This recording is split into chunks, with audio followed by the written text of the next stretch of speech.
I want to start a new series called Texas Forms to Choose When You Need the Nuclear Option. I'm Mindy. I'm a Texas real estate broker. Something that happened to us last week was we received a contract.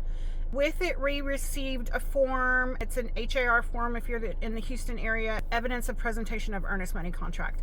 And you send that form, we might be hinting that the other agent is not presenting our offer. It's a form that just says, hey, I'm paraphrasing, this offer was presented, the buyer sends it with their offer.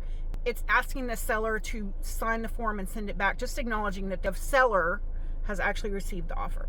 Primarily, I might suggest an agent maybe use it. We strongly suspect that our offers are not being presented, and it's not cool. Every written offer has to be presented in a timely manner. A timely manner is not defined, but I think we can all agree that a timely manner is, 48 hours or less at the most.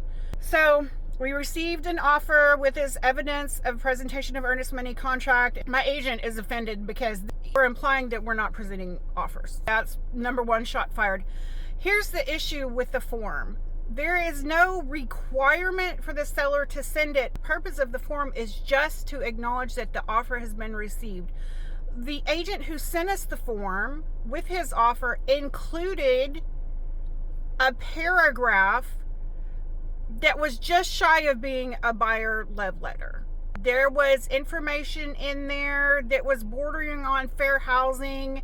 And we don't do love letters anymore because of the potential for fair housing violations. There's too much information that is not related to the financing or the contract details, and it doesn't belong there. This agent used the presentation of earnest money offer to basically put a love letter, us to present, the client to read it and acknowledge that they'd read this, that contained all this information that was really, in my opinion, intended to elicit sympathy and make the seller choose this offer. That is not the purpose of that form. There is no space in that form to add anything. They would have had to pull it into probably DocuSign and add that whole block of text on the form. The purpose of the form is if you feel like your offer is not being presented, you chose violence if you send someone this form. They're going to be pissed. And again, there's no way to enforce this form.